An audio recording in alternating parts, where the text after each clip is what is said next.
Welcome to Is Your Way in Your Way podcast.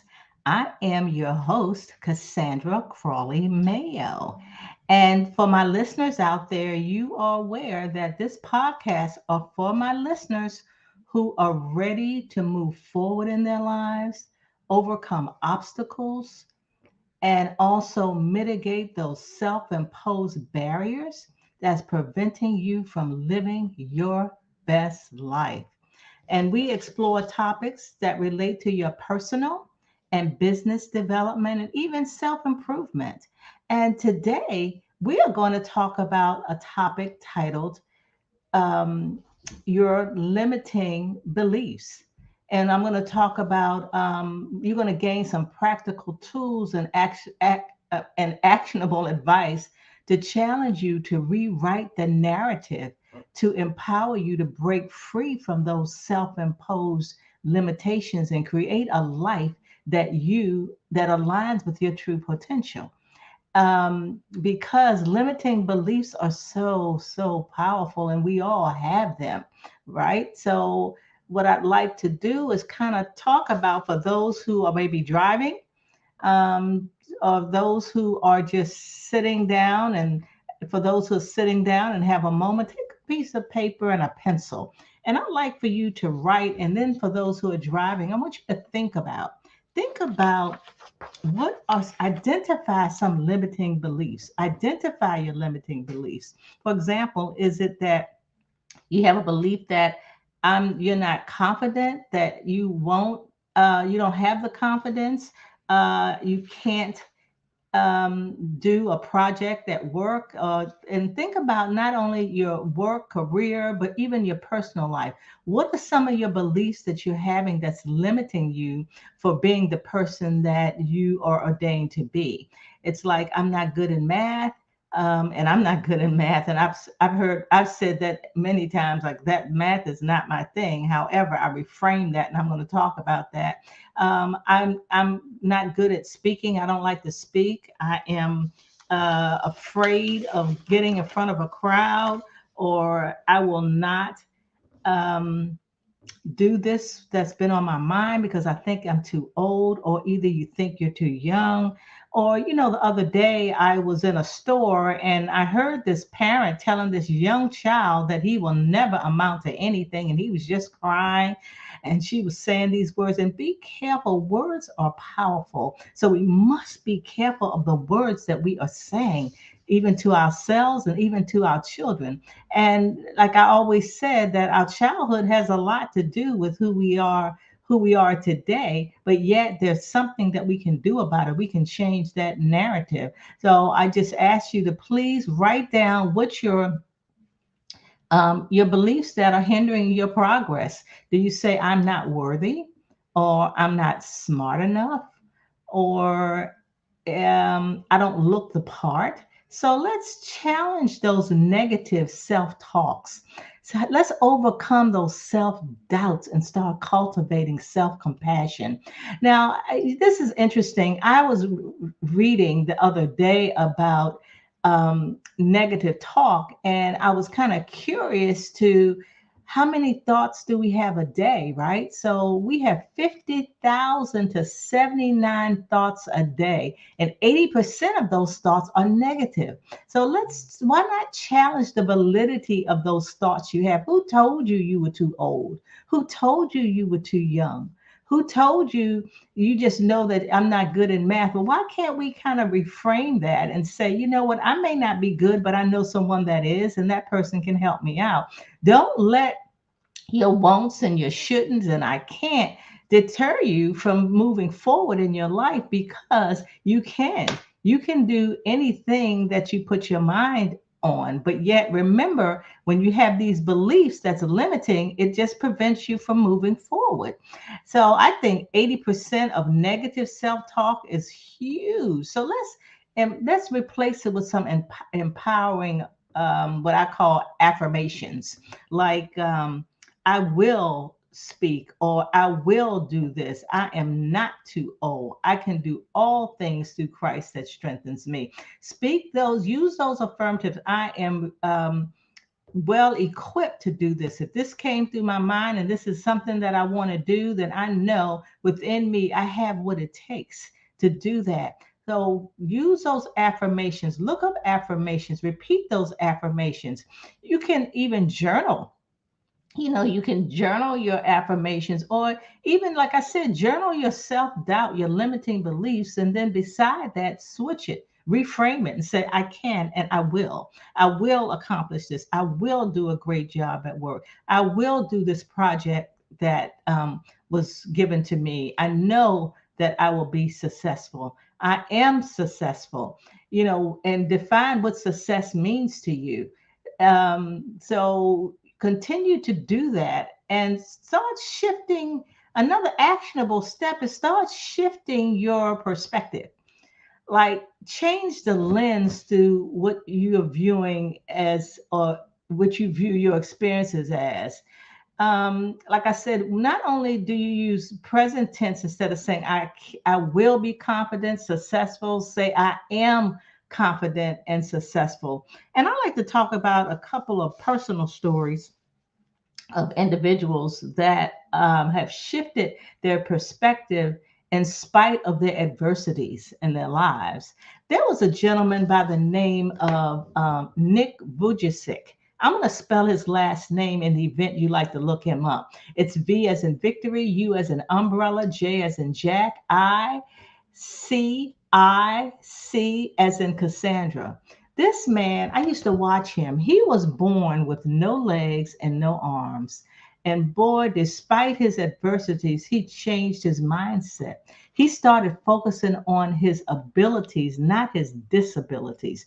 This guy I used to watch him. He is a motivational speaker, and he is a preacher. He was such encouraging, such an inspiration. And when I looked at him with no arms and no legs, I said, "Oh my God, I don't believe that if that were me, that I could do what he is doing because of all the adversities that he has endured and continuing to endure." However, one of the things that I do know is God doesn't put any more on you than you can bear. And that was something, whereas that was not what God had planned for me. But this guy was extremely successful. He got married, and if I'm not mistaken, he has 4 kids and still doing well.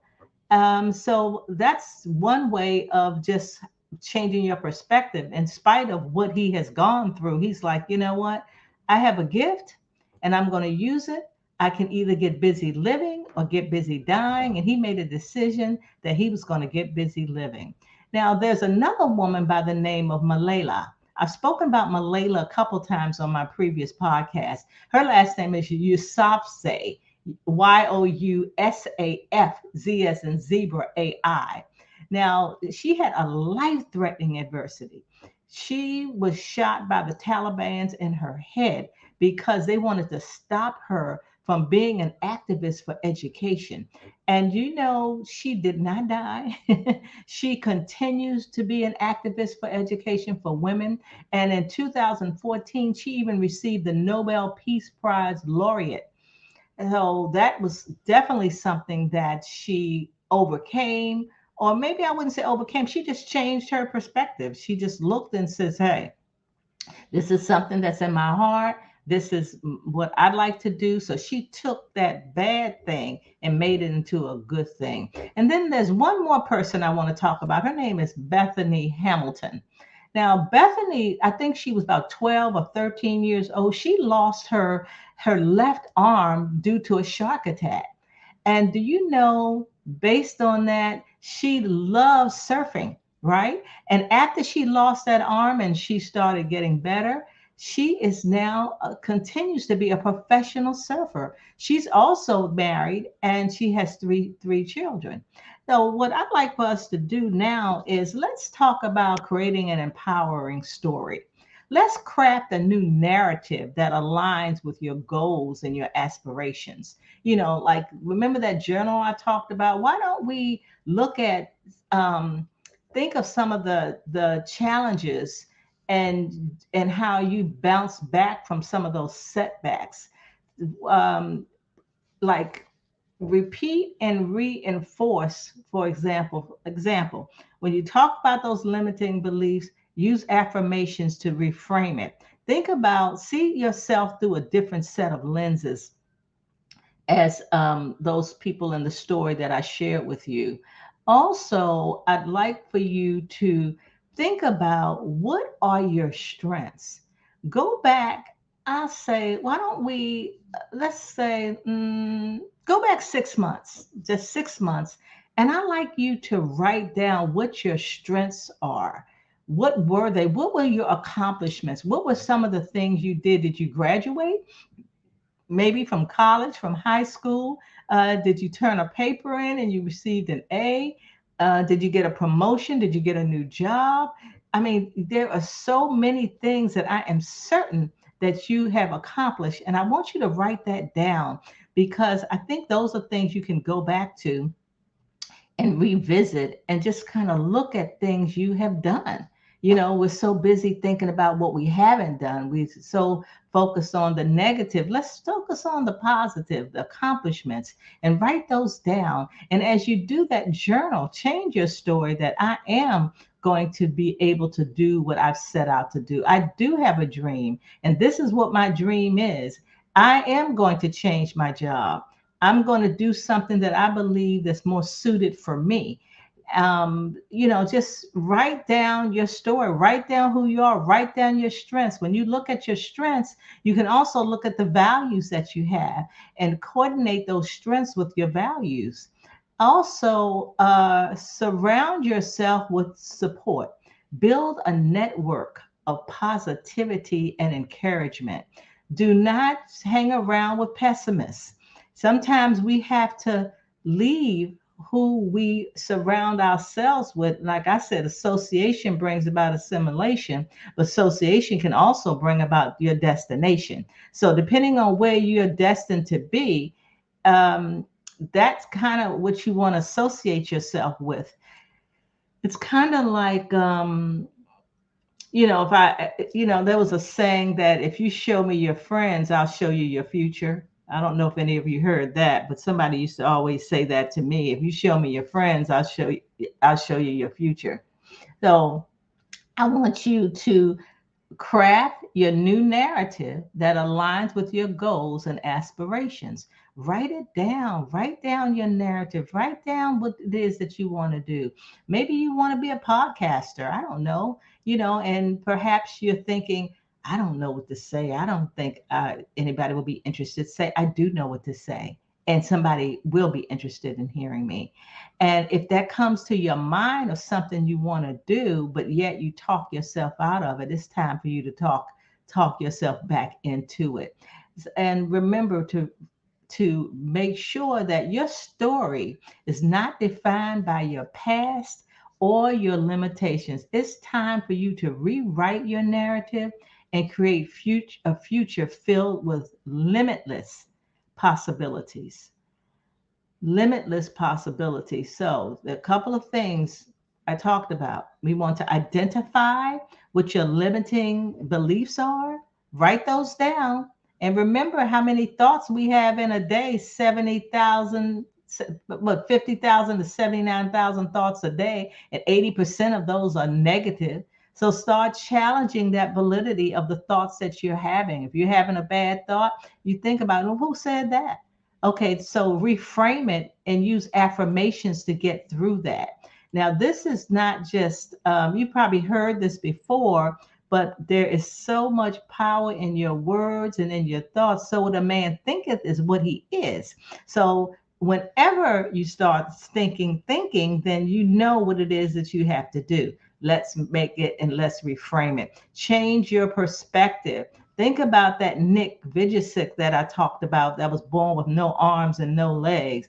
Think about Malela, the lady that got shot in her head because she was advocating education for women, for young girls. Think about that. She lived, and yet she's continuing to do that. And she got a Nobel Peace Prize. Also, Bethany Hamilton, who lost her arm. None of them are no different than we are. It's unfortunate that these things have happened, but it's probably fortunate for them because look what came out of it. All right. Now, embrace your growth, embrace what you have. Start showcasing your resilience required to overcome these obstacles, and repeat and reinforce. And remember, celebrate. Just think about it. It will change your entire day if you revisit and reframe your thoughts. Okay, so this is the end of my podcast for today, and know that every Wednesday at 1 p.m. Is Your Way in Your Way airs. Thanks again for listening. And if you believe this podcast, Breaking Free from Limiting Beliefs, will bless somebody, please share it with them. Let them know that the podcast airs every Wednesday at 1 p.m. Okay, so I'd like to thank you for listening. Bye for now, and I will see you next week. God bless.